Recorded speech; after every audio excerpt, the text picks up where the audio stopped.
Olá, como vai? Hoje nós vamos falar, como eu prometi, e sobre o pensamento de Aristóteles, que viveu em 384 a 322 a.C., o homem como animal político. E eu sou o Jonas Luiz da Silva Vila de Capuí. Muitíssimo obrigado por me acompanhar nesse espaço de aprendizagem e também por assinar o nosso canal no YouTube Jardim do Éden TV. O filósofo grego Aristóteles afirmava que o homem é por natureza um ser social, pois para sobreviver não pode ficar completamente isolado dos seus semelhantes. Constituída por um impulso natural do homem, a sociedade deve ser organizada conforme essa mesma natureza humana. O que deve guiar, então, a organização de uma sociedade?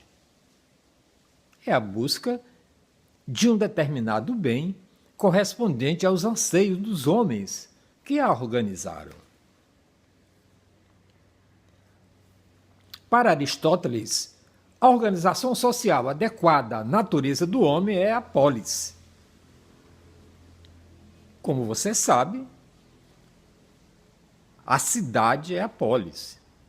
Encontra-se entre as realidades que existem naturalmente e o homem é, por natureza, um animal político.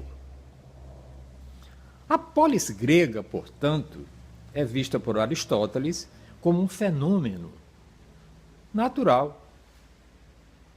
Por isso, o homem verdadeiramente digno desse nome é um animal político, isto é, envolvido na vida da polis.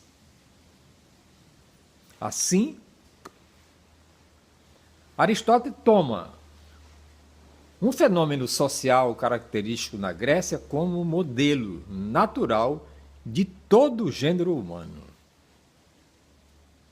Aristóteles também entende que a cidade tem precedência sobre cada um dos indivíduos, uma vez que cada indivíduo, isoladamente, não é autossuficiente, enquanto a falta de um indivíduo não destrói a cidade.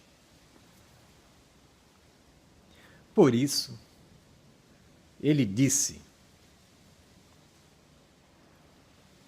o todo deve necessariamente ter procedência sobre as partes.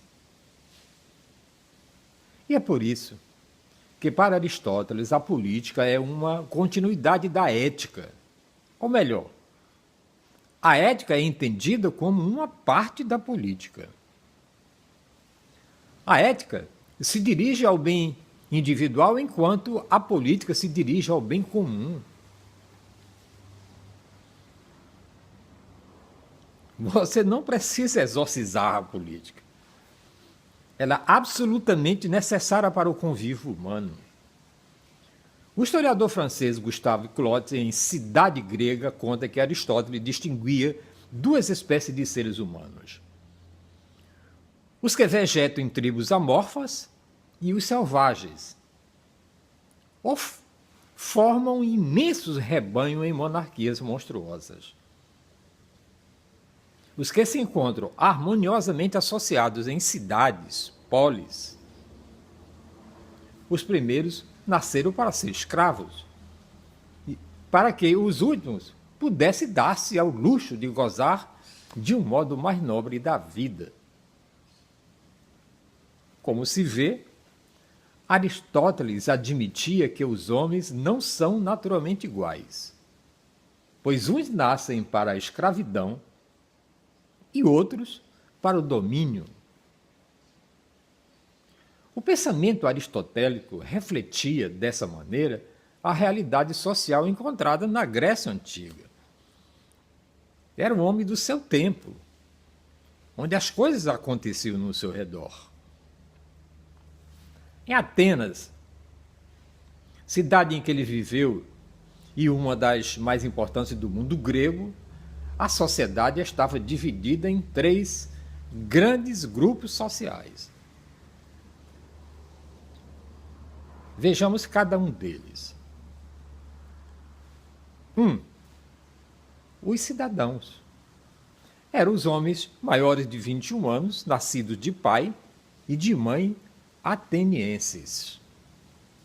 Somente eles possuíam direitos políticos de participar da democracia. O número de cidadãos variou conforme a época. Alguns historiadores calculam que representou, em média, cerca de 1/10 da população total. Porque as mulheres não faziam parte do grupo dos cidadãos. Aliás, as mulheres não eram nem contadas, até na época de Cristo.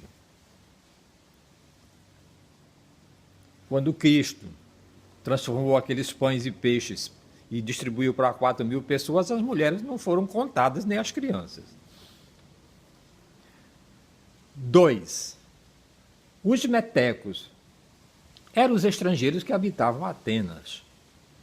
Não tinham direitos políticos e estavam proibidos de adquirir terras, mas podiam dedicar-se ao comércio e ao artesanato.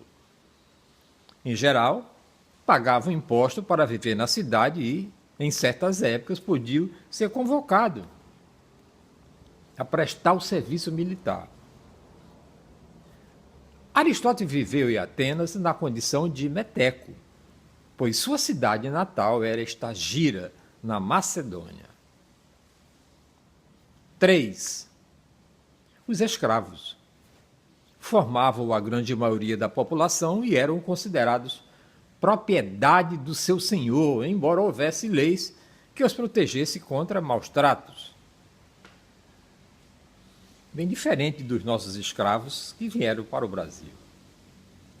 Daí surgiu a teoria do direito divino de governar. As influências de Platão e Aristóteles no terreno da reflexão política foram marcantes, tanto na Antiguidade como na Idade Média. A ideia de que a política tem como objetivo bem comum, que em Platão seria a justiça, em Aristóteles, a vida boa e feliz orientou grande parte da reflexão política até hoje.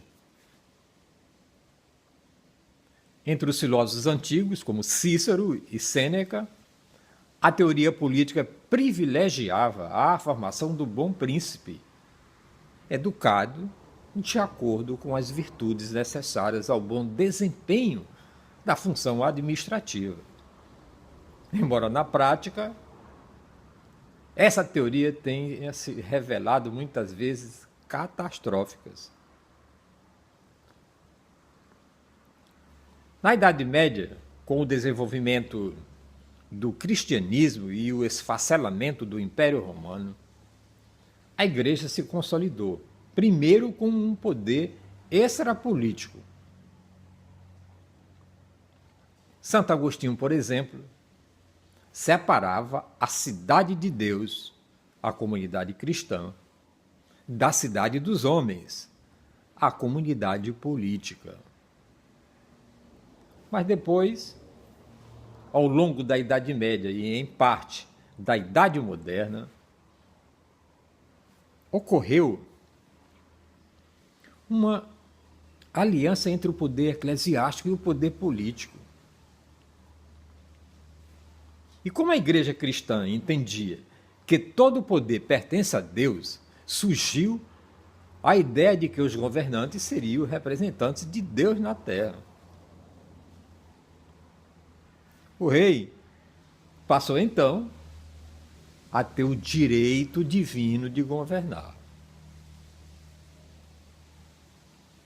Assim, embora a relação entre o poder temporal dos reis e o poder espiritual da igreja tenha sido um grande problema durante a Idade Média, de uma forma geral, persistiu a ideia de que o governante era representante de Deus, aliado à ideia de monarquia como forma política mais natural e mais adequada à realização do bem comum.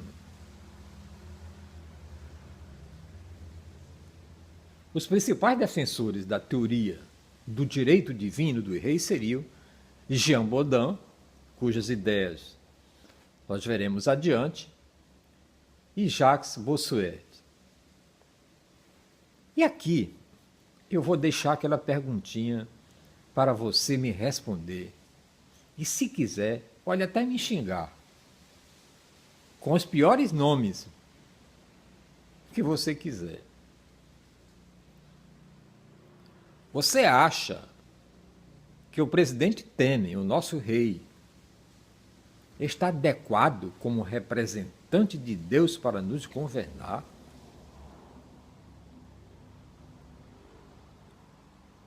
Até amanhã.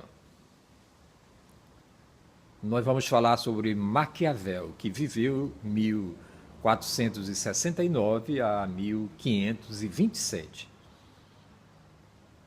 E falar sobre o realismo político. Eu sou Jonas Luiz da Silva de Capuí.